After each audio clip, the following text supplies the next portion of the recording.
Hi, everyone, and welcome to Signature West Podcast. I'm your host, Sam West from Palm Springs, California. My guest today, Will Hodgins, was watching a documentary recently, and I quote, it left him haunted. It also compelled them to take actions toward a great cause. Those actions compelled others, including myself, to take actions as well. So let's find out what was the documentary all about, what actions Will took, and where he's at now. Hi, Will. Hey, good morning. How are you? I'm well, and yourself? I'm very well. So let's get to it, shall we? So a few weeks ago, you posted on social media that you were watching this documentary, and I'll let you explain what it is and the name, and it left you haunted. And I think you said haunted, and I need to do more. I think I replied to you, we all should do more, but I wasn't even clear to what you were watching. So what were you watching, and why did it leave you haunted? That's a great story. I was watching a documentary on HBO called Welcome to Chechnya, and I hope I'm saying that right. It is a small country section of Russia near the southwest part of the country. It's Muslim in origin, and the documentary was covering the treatment of gay people in that part of Russia. And we already know that Russia itself doesn't have a great record on gay rights and gay equality. However, this province of Russia is particularly bad. Um, the person who runs that region has systematically hunted and rounded up and killed gay people. So the documentary went through It different was dark. people. It was very It dark. was very It dark. was, Sounds yeah, dark. Okay. yeah. So is that why you felt haunted, from the darkness of it or from the message behind it? I would probably have to say both. Um, we're quite privileged to live here in the US with Very. quite a bit of rights. And even though at times it doesn't feel like we have equality, especially with the current administration, this just sort of opened my eyes to just how bad it is in other parts of the world.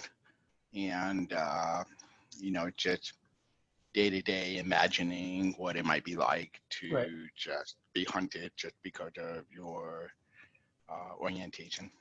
So you're pretty busy helping people like your mom, uh, which is pretty full.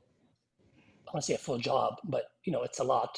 And you help other friends as well. So what made you feel or the need to also get involved and take action for something that's also going to require time and energy? Well, just trying to follow along the documentary, it was just horrifying. They followed the case of a young man and his partner, not much over 20 years of age, and um, the efforts the organization, the local group did, which often are underground, to try to get him out. And I just couldn't walk away and just do nothing about it. And while I can't solve that problem, Right. the actions of one person alone, but it's just every little bit one person does can make a difference. And Right. so it's just stuck with me for a while. Well, it wasn't that And long of a while because it was shortly after that you did something. yes, I was on Facebook and I happened to see a posting for a local group. It's sort of an informal group called Desert Asylum Seeker Support Group, and they were reaching out for help. They had some asylum seekers that were stuck in detention camps down by the border, and they were looking for sponsors to potentially host them in their home while they go through the asylum seeker process. Many people don't know, but typically, if you show up at the border and you're requesting asylum, prior to this administration, you're allowed into the country, and typically you received a court date and you had to show up and go through the process of proving that you're eligible for asylum. Right. But the current administration has made that process a lot more difficult and requiring people to wait on the other side of the border in Mexico typically Right. while the process goes through. So I saw that and I thought, oh, wow, this is So kind you of saw, timely. so you saw that without having, it wasn't related to the documentary, but yet it was related. It was in the same Right, topic. Isn't it interesting how life works? right. Yep. Yeah, it is. Everything happens for a For a reason. reason. And I Right. thought,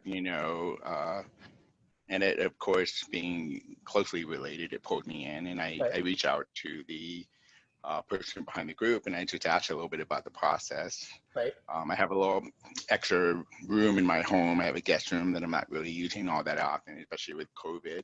Right. And I started the process of thinking, is this something I could even do? And so I reached out, I asked a lot of questions of the people who run the group. And it turned out that even faster than that, someone else had sponsored the person in question, but I still wanted to do something. And so they gave me a couple of things I could do to get involved and to help out. And what was that? What were the things they gave you? What were the options? Right. So they said, even though the person had to sponsor already, you can still, meet the person, take them out, go shopping, just, help them feel welcome in the country. And so that's exactly what I did. So I you wanted to be a sponsor, but there wasn't availability for the position. You can still help out. exactly. You Okay. don't have to, Be a sponsor. being, being a sponsor is a great Big deal. responsibility. Yeah. You have to fill out a lot of paperwork. You have to get approved by the government, et cetera, et cetera. But there's many other things that can be done. And Okay. so I put out a post on Facebook and I said, hey, I'm going to take this asylum seeker from Russia out shopping and I'm putting in a couple $100 of my own money. If anybody else wants to contribute and help welcome this person, etc., just And how much was the donate to campaign their for? faith. So I originally just set a $500 goal and I Right. thought, no, I have generous friends. I'm sure I can make that $500, no problem. And so Why within not? 24 hours, I had $1,800. Right. And so I said, wow, this is a lot of money for one person, way beyond what I was expecting. Of course, I love all my friends for being so generous. So I just turned off the fundraiser because I had more than enough. And I told the group, Desert Asylum Seeker Support Group, doesn't quite run off my mouth like Right. I would like it to. But I said, I have all this and, my friends are generous. They've reached out. I've gotten 2 laptops. I've gotten some clothes, etc. This is a lot for one person. And he said, well, there's this other person that's in the area as well. You can help them both if you like. And I said, absolutely. So So you from went in there, I for made, one, you got two. yeah, Yeah. 2 for the price of 1. That's what it was. So yeah, so I just, and it was great because the person that I was originally going to help had just arrived in the Palm Springs area from being in Tijuana on the other side of the border for 7 months in a detention setting down there. And he had just been in the area like 2 days and he had made contact with the other person in the area from Russia, and they obviously having the language in common had become really good friends already. So it was a great fit. And And you speak no so Russian, I'm assuming. I have no knowledge of Russian, but Okay.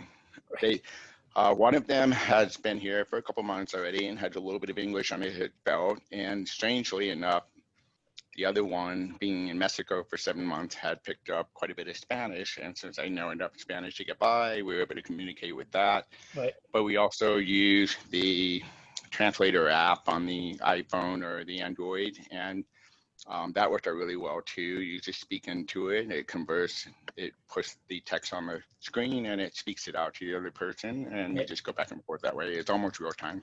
So now you have two strangers, and they're young men, they're not children, and they're a good age.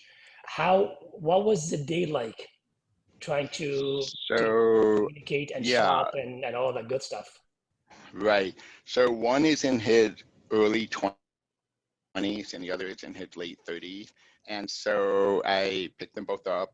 Um, and let's see, we went out to lunch first. So we went to a local restaurant that had outdoor dining. What was that Say, like? it was great. They both were just so happy to be in the U.S. and I mean, it's a did big they adjustment. order the most expensive thing in the menu? Did they order just a piece of bread?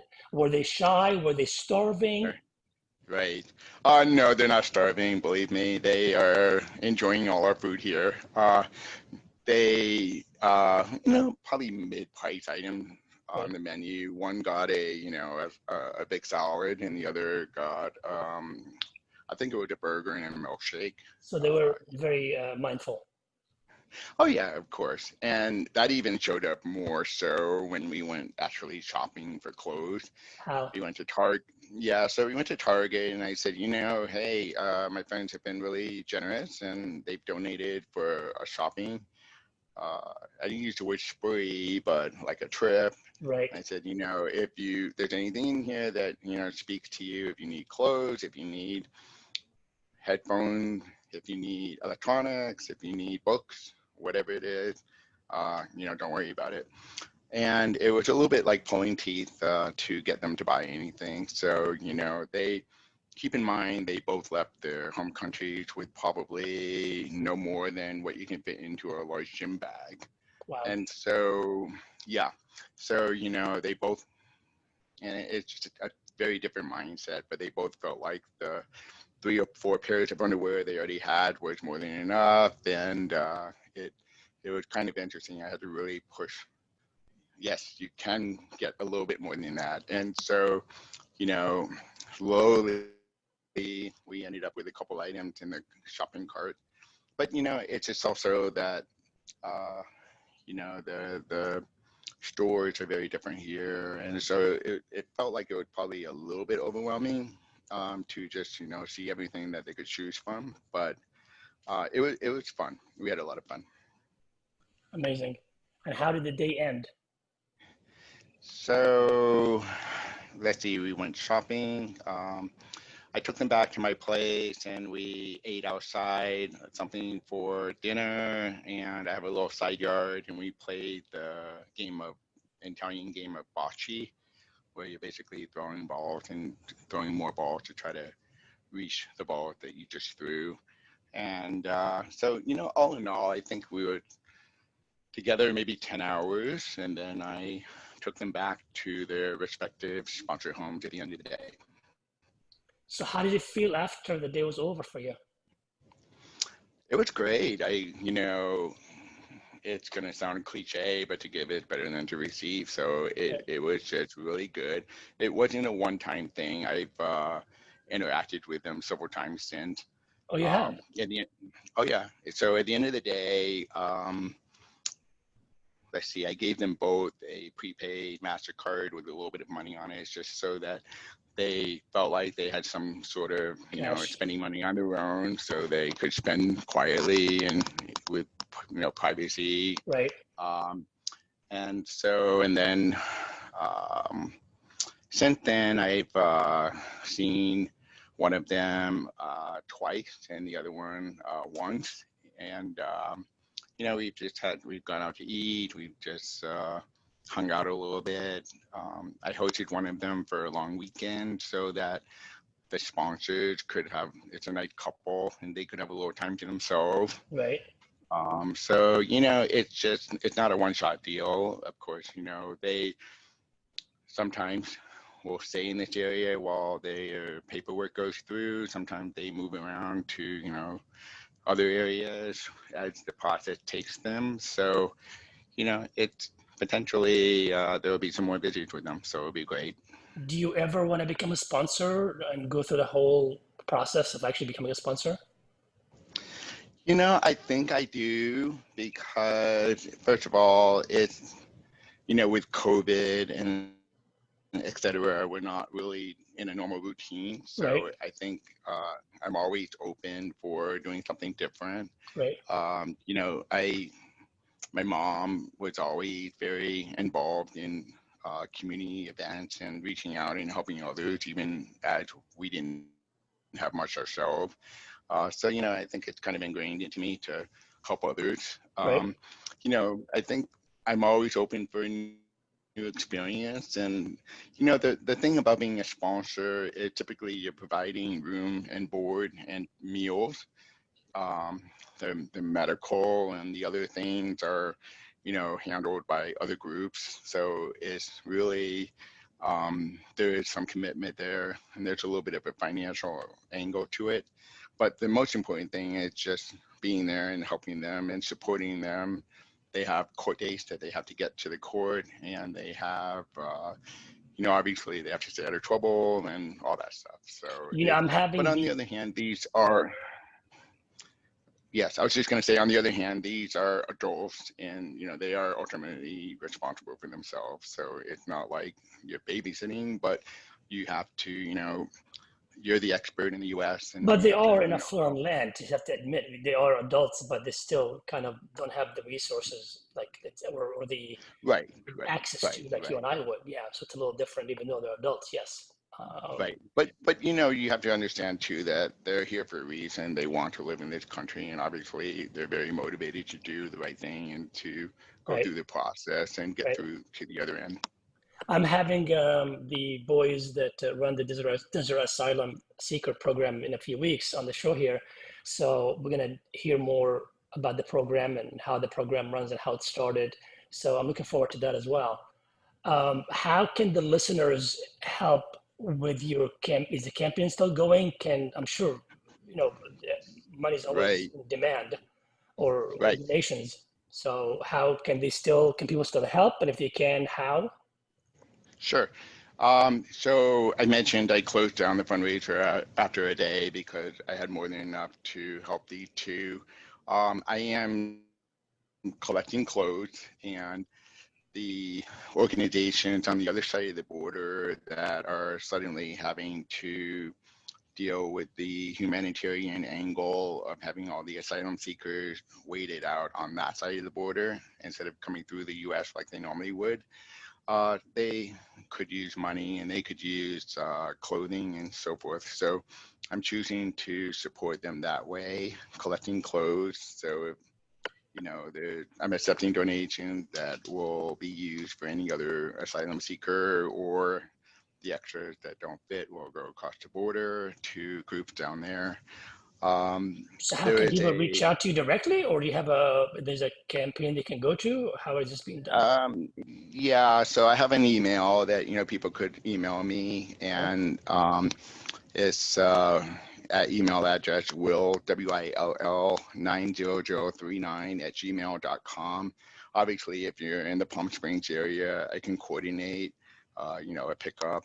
But if you're outside the area, you could consider just financially donating. There's a GoFundMe page up, and it's called The House, raising funds for LGBTQIA migrant house.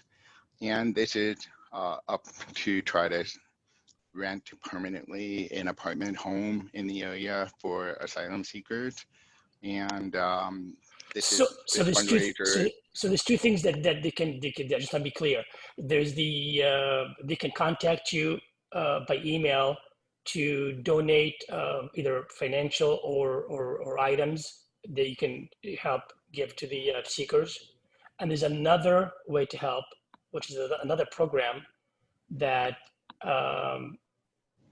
you just mentioned the name, where they are building funds can go toward an actual facility for the seekers to live there instead of being at people's sponsors. Is that correct?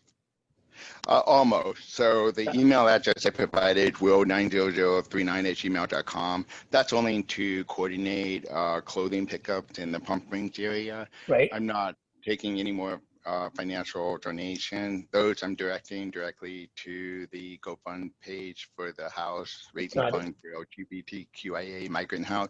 That is to actually rent an apartment. It's not to actually construct a building. It's just to rent an apartment and pay rent and provide ongoing financial support for a safe home in the Coachella Valley area. Got it. Got it. Has the apartment been picked up yet, or is that still premature? Yeah, Or do you know? it's still in the funding process. You know, Okay. they want to, be sure to collect a Enough. sufficient amount of money so that it can keep it going. If people need the GoFundMe address and they can't find it based on the description, they can just email me and I'll forward a link to the page.